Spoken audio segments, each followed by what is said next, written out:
தம்பி தங்கச்சி, நல்லா இருக்கிறீங்களா? உங்க எல்லாருக்கும் இயேசுவின் நாமத்தில் அக்கா வாழ்த்துதல் சொல்லுகிறேன். சரி, நீங்க எல்லாரும் நல்லா இருப்பீங்கன்னு நினைக்கிறேன்.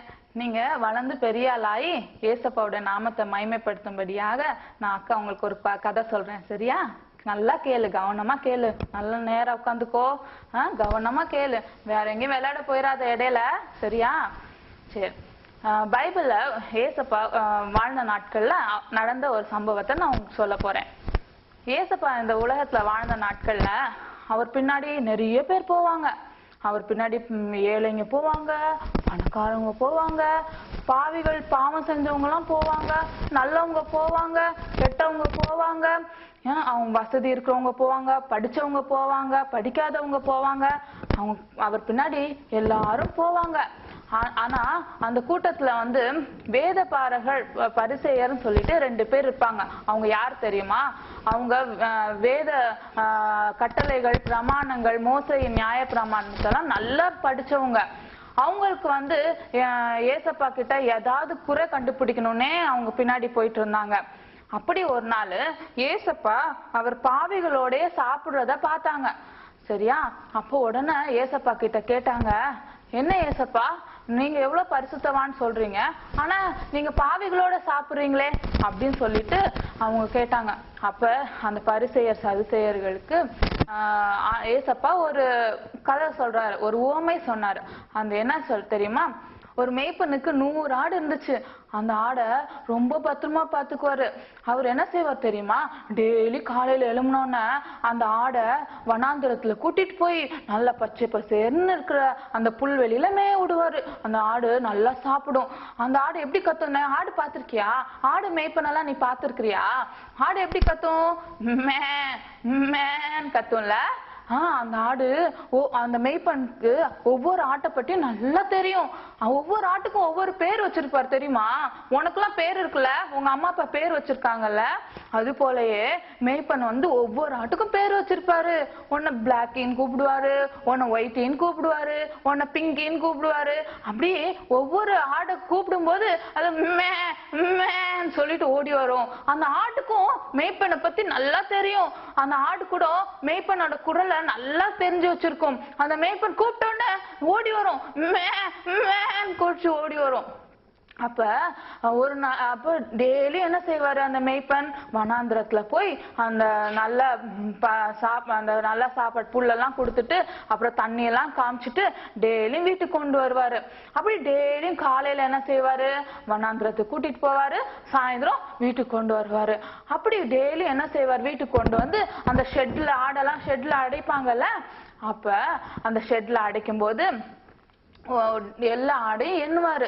1 2 3 4 95 96 97 98 99 100. அப்பா, எல்லா ஆடும் பத்திரமா வந்துச்சு. எந்த ஆடும் எந்த நரியோ ஓனாயோ கொண்டு போல, எல்லா ஆடும் பத்திரமா இருக்குது அப்படின்னு சொல்லிட்டு அவர் அந்த ஷெட்டை பூட்டிட்டு போயிடுவாரு. அப்போ என்ன செய்வாரு? டெய்லி இதே மாதிரி செய்வாரு. நான் நினைக்கிறேன் அந்த ஷெட்டுக்கு கூட அந்த எதுவும் வாசல் இருக்காதுன்னு நினைக்கிறேன். அப்படி அந்த வாசல்லே அவர் படுத்து தூங்குவாரு. ஏன்னா ராத்திரி எந்த நரியோ புலியோ சாப்பிடக்கூடாதுல்ல அந்த ஆடை. அதனால ரொம்ப பத்திரமா பாத்துக்குவாரு. ஏன்னா அந்த மேய்ப்பன் ரொம்ப நல்ல மேய்ப்பன் தெரியுமா? அப்போ ஒரு நாள் இப்படி எண்ணிட்டே இருக்காரு. 1 2 3 பிங்கி வந்துட்டியா, ஒயிட்டி வந்துட்டியா, பிரௌனி வந்துட்டியா அப்படின்னு சொல்லி கூப்பிடுறாரு. அதுக்கு எல்லாம் வந்துட்டேன் அப்படின்னு சொல்லிட்டு எல்லாம் அட்டெண்டன்ஸ் போட்டு உள்ள போயிடுவாங்க. அப்ப அப்படி எண்ணிட்டே இருக்கும்போது 95 96 97 98 99 காணோம் ஒண்ணு. ஐயோ, நான் தான் தப்பா எண்ணிட்டேனா அப்படி சொல்லிட்டு எல்லா ஆடையும் என்ன செஞ்சாரு? திருப்பி வெளியே வா, வெளியே வா, நான் திருப்பி எண்றேன் அப்படின்னு சொல்லிட்டு திருப்பி எண்ண ஆரம்பிச்சாரு. என்றாரு 1 2 3 4 ரொம்ப கவனமா என்றாரு. ஏன்னா அந்த மேய்ப்பன் ரொம்ப நல்ல மேய்ப்பன்ல. 5 6 98 99 ஒண்ணு காணோம். ஐயோ, உன்னை காணோமே, எங்க போச்சு? அண்ணா இங்க வா, இந்த மீதி ஆடெல்லாம் பாத்துக்கோ, நான் போய் ஒரு ஆடு காணோம், அதை போய் நான் தேடிட்டு வரேன் அப்படின்னு சொல்லிட்டு அந்த மேய்ப்பன் என்ன செஞ்சார் தெரியுமா? குடு குடு குடுன்னு ஓடினாரு. அந்த மேய்ப்பன் தேடி தேடி போறாரு. எங்க என் ஆடு எங்க இருக்குது, என் ஆடு எங்க இருக்குது, அந்த கல்லுக்கு பின்னாடி ஒளிஞ்சிருக்குதா, அந்த புதர்ல சிக்கி இருக்குதா அப்படின்னு சொல்லிட்டு தேடி தேடி போறாரு. ஒயிட்டி எங்க இருக்கிற எங்க இருக்கிற அப்படின்னு சொல்லிட்டு சத்தம் போட்டுட்டே போறாரு. அப்ப தூரத்துல ஒரு சத்தம் கேட்டுச்சு. மே மே அப்படின்னு சொல்லி சத்தம் கேட்டுச்சு. உன்ன இந்த மேய்ப்பன் தேடி தேடி போறாரு.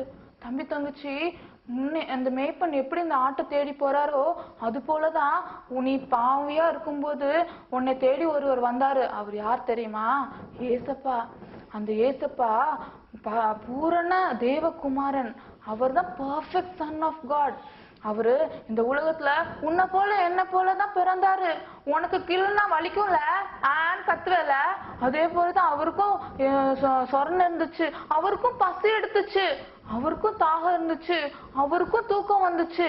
உன்னை போல என்னை போலதான் அவரும் வாழ்ந்தாரு. ஆனா அவர்கிட்ட ஒன்னே ஒண்ணு கிடையாது. என்ன தெரியுமா? பாவம்ன்றதே அவர்கிட்ட கிடையாது. அவரை பிடிக்காத சில மக்கள் என்ன செஞ்சாங்க தெரியுமா? அவரை பிடிச்சு அவரை என்ன செஞ்சாங்க? சிலுவையில அரைஞ்சாங்க. அவர் என்ன செஞ்சாங்க தெரியுமா? சிலுவையில 3 ஆணில அவர் தொங்குனாரு. நீ கையினால செஞ்ச பாவத்துக்காக கையில இவ்வளோ பெரிய ஆணியை வச்சு டொக்கு டொக்குன்னு அடிச்சாங்க.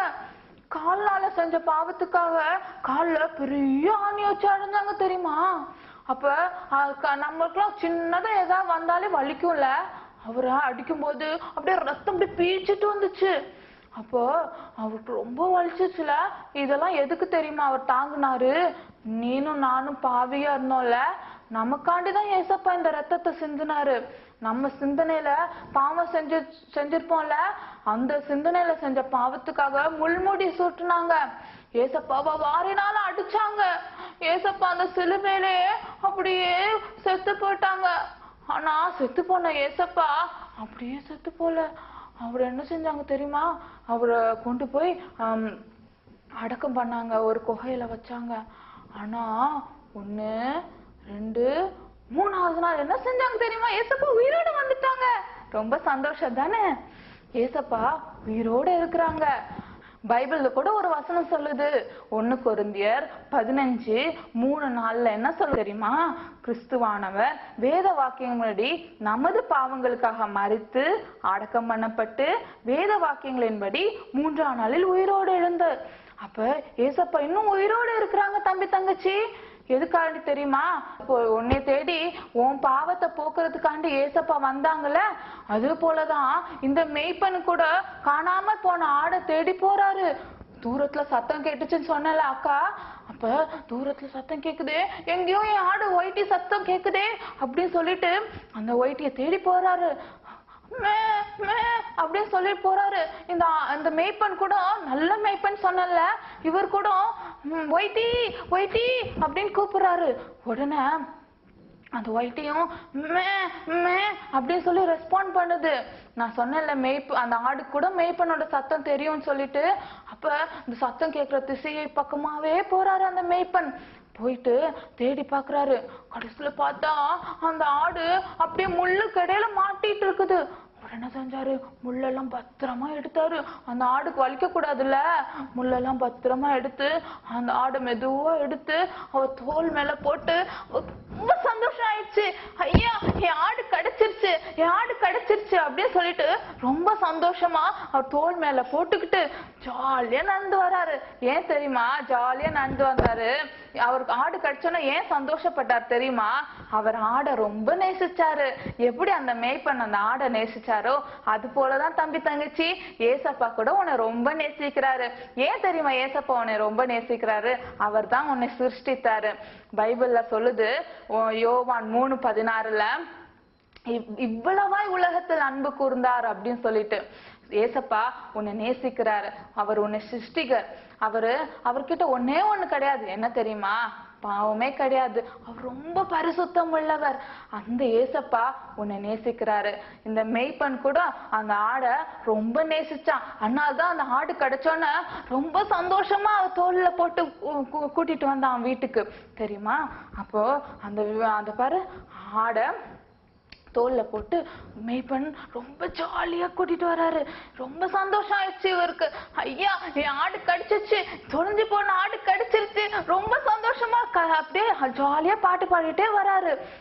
இந்த கதையை சொல்லி முடிச்சோன்னு அந்த கூட இருந்தாங்க சொன்னேன்ல, அந்த வேத பாதகள் அந்த பரிசேயர்கள்லாம் இருந்தாங்கன்னு சொன்னேன்ல, அவங்க கிட்ட எல்லாம் சொல்றாரு. ஏசப்பா என்ன சொல்றாரு தெரியுமா?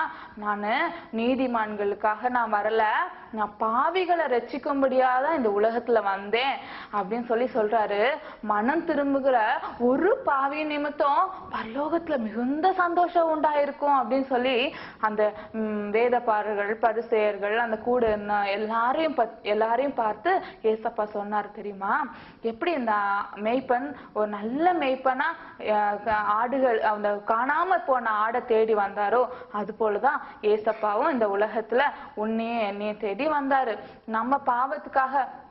நம்ம செஞ்ச பாவத்துக்காக அவர் மரித்து அடக்கம் பண்ணப்பட்டு 3ஆம் நாள் உயிரோடு எழுந்தாரு. அந்த உயிரோடு இருக்கிற ஏசப்பா திருப்பி நம்மள நியாயம் தீர்க்க கண்டிப்பா வருவாரு. அப்போ நீ பரலோகத்துக்கு போக நீ ரெடியா இருக்கணும். ஓகேயா? யோவான் 1:12 என்ன சொல்லிருக்கு தெரியுமா? அக்கா வாசிக்கிறேன், கேளு. அவருடைய நாமத்தின் மேல் விசுவாசம் உள்ளவர்களாய் அவரை ஏற்றுக்கொண்டவர்கள் எத்தனை பேர்களோ அத்தனை பேர்களும் தேவனுடைய பிள்ளைகள் ஆகும்படி அவர்களுக்கு அதிகாரம் கொடுத்திருக்கிறார். அப்ப நீ ஏசப்பா பிள்ளையா மாறணும்னா நீ 3 காரியம் செய்யணும் தம்பி தங்கச்சி. அது நீ செய்வியா? நீ ரெடியா? நீ செய்யறதுக்கு நான் சொல்றேன். முத காரியம், ஏசப்பா நான் ஒரு பாவி, என்னை உங்க பிள்ளையா, என் பாவத்தை மன்னிச்சு உங்க பிள்ளையாய் மாத்துங்க அப்படின்னு சொல்லி ஏசப்பா கிட்ட கேட்கணும். அப்புறம் 2வது காரியம், ஏசப்பா நீங்க ஏன் பாவத்துக்காக மரித்து அடக்கம் பண்ணப்பட்டு 3ஆம் நாள் உயிரோடு எழுந்தீங்கன்னு சொல்லி நான் நம்புறேன். 3வது காரியம், ஏசப்பா உங்களையே என் ஆண்டவரும் என் சொந்த இரட்சகருமாக என் இருதயத்துல நான் ஏற்றுக்கொள்ளுகிறேன், என் வாழ்க்கையை நீங்க தான் மாற்ற முடியும் சொல்லி ஏசப்பா கிட்ட கேட்கணும். நீ செய்வியா தம்பி தங்கச்சி? இந்த 3 காரியத்தை நீ செஞ்சா ஏசப்பா பிள்ளையா நீ மாறிடுவ. சரி, நீ இப்ப நான் அக்கா உனக்காண்டி ஜோம் பண்றேன். ஜோம் பண்ணலாமா? கண்ணை முடிக்கோ, கை கூப்பிக்கோ. அன்புள்ள ஏசப்பா, உண்மை நன்றியோடு துதிக்கிற ஏசப்பா, இந்த கதையை கேட்ட ஒவ்வொரு குட்டி தம்பி தங்கச்சியும் நீங்க ஆசீர்வதிங்க ஏசப்பா. ஆண்டவரே, காணாம போன ஆடை தேடி அந்த மேய்ப்பன் போனது போல ஏசப்பா இவர்களை தேடி நீங்க வந்தீங்க ஏசப்பா. இவங்களுடைய பாவத்துக்காக நீங்க ஒரு ரத்தம் சிந்தினீங்க ஏசப்பா. அதை உணர்ந்து உண்மை ஏற்றுக்கொள்ள இந்த பிள்ளைகளுக்கு ஒவ்வொருவருக்கும் நீங்க கிருபை தாங்க ஏசப்பா. இந்த பிள்ளைகள் ஒவ்வொருவரையும் நீங்க ஆசீர்வதிங்க. அவங்க படிப்பை ஆசீர்வதிங்க, அவங்க எதிர்காலத்தை ஆசீர்வதிங்க, இவங்க நிமித்தம் இவங்க குடும்பங்களை ஆசீர்வதிங்க அப்பா. இவங்க ஒவ்வொருவரையும் நீங்க அப்பா ஆசீர்வதிக்கும்படியா ஜெபிக்கிறோம். இயேசுவின் மூலம் ஜெபம் கேளு நல்ல பிதாவே, ஆமேன். இந்த கதையை கேட்ட தம்பி தங்கச்சி நல்ல பிள்ளையா இருங்க, உங்க அப்பா அம்மா கீழ்படிங்க, ஏசப்பா பிள்ளையா இருங்க, உங்க பாடங்களெல்லாம் நல்லா படிங்க, சரியா? அப்பதான் ஏசப்பா உங்களை ஆசீர்வதித்து உயர்த்துவார். அடுத்த மாசம் உங்களை பாக்குறேன். பாய்.